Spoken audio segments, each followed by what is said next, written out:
Estamos de volta com o RN no ar e a entrevista de hoje é com a defensora pública e coordenadora do Núcleo de Tratamento Extrajudicial de Conflitos da Defensoria Pública do RN, Fabrícia Gaudêncio. Bom dia, doutora. Bom dia, Mara. Obrigada por ter vindo hoje aqui à TV Tropical. Vamos falar um pouco sobre o trabalho da Defensoria Pública, né? Vocês acabaram passando um índice que a gente achou extremamente positivo, que é esse índice de resolutividade de 85% nas sessões de mediação e conciliação. Vocês conseguiram esse resultado mesmo em meio a uma pandemia, e mesmo a um atendimento híbrido, porque vocês estão funcionando presencial e também remoto, não é isso? É sim, Mara. A gente conseguiu um índice muito bom, né, de resolutividade, e isso assim, nos traz muita felicidade, né? Porque a gente sabe que esse índice, ele representa, né, satisfação para os usuários da defensoria. Então, quando existe essa conciliação ou mediação que é realizada por um defensor público, né, que referenda aquele termo da sessão, então as partes conseguem dialogar, porque o principal objetivo das sessões de conciliação e mediação não é em si o acordo, né, que é resultado daquela conversa entre os usuários, as partes. É o fato deles restabelecerem de alguma forma o diálogo entre eles. Entendi. Geralmente são demandas de quais setores, vamos assim dizer, né, que vocês recebem aí? No Núcleo de Tratamento de Conflitos da Defensoria, que funciona a sede aqui em Natal, mas que tem a abrangência em termos de suporte, né, em todo o estado para a Defensoria, a gente atende especialmente demandas de família, né, questões de divórcio, de guarda, convivência entre os filhos, alimentos, vamos dizer, esse é o nosso carro-chefe, né? Existem também algumas questões que a gente está tendo muita procura e que nos traz também muita felicidade, que é a questão da gente poder facilitar o diálogo entre os filhos, né, na questão da divisão de responsabilidade dos pais idosos.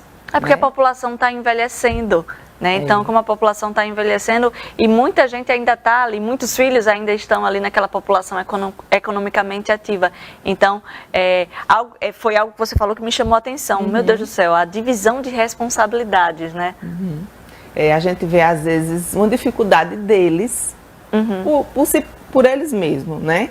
De dividir. Né? Às vezes, algum dos filhos nos procura com relato de que está sobrecarregado, né? Com aquela questão de levar os pais para o médico. Por mais que ame o pai ou a mãe, né? Mas tem um que acaba realmente sempre ficando sobrecarregado. Além dessa atuação da Defensoria Pública, tem muita gente que não sabe nem que tem direito à justiça, e uma justiça de graça. Quem é que pode hoje procurar a Defensoria Pública? Existe um limite de salário? Como é que funciona? Nós temos uma lei, né, estadual e uma regulamentação que diz que trata de uma presunção, né, uma presunção legal, de que as pessoas que possuem renda de até 2 salários mínimos, né, podem ser atendidos pela Defensoria. Mas eu falo em presunção porque isso às vezes é relativo, por exemplo, em questões de saúde. Né? Então, se a pessoa tem uma renda de 3 salários mínimos, por exemplo, então a gente analisa no caso concreto as despesas com medicamento, tudo, né? Com o plano de saúde que ela tenha. Então, tudo isso é levado em consideração para a questão do perfil da Defensoria Pública. Em relação agora à saúde, já que a senhora tocou nesse assunto, muitos pedidos, muitas demandas em relação à internação, a questões relacionadas à Covid e após Covid também? Essas demandas de saúde, a gente observa que elas são um pouco sazonais, né? Depende muito de como está o contexto dentro do próprio estado. Entendi. Né? Se a gente está vendo agora que houve uma queda, né, uma redução, graças a Deus, dos números, né, de internação. Então, assim, isso reflete também no nosso trabalho. Por quê? Porque existem leitos suficientes. né, para a população. Isso pré-Covid, mas agora a gente está tendo muito problema em relação às cirurgias eletivas, né? Porque elas foram suspensas aí durante a pandemia, houve até uma retomada, mas não o suficiente. Então a gente tem uma quantidade de pessoas que tiveram um agravamento, né, do quadro da doença, e aí essas pessoas estão procurando, já tem um registro na Defensoria Pública? O que a gente observou com relação às cirurgias eletivas é que durante todo esse período da pandemia que elas ficaram suspensas, né? A gente viu um número de procura muito grande para judicialização. Nós temos um programa que existe uma parceria entre a Defensoria, a Secretaria Estadual e Municipal, que é o SUS Mediado.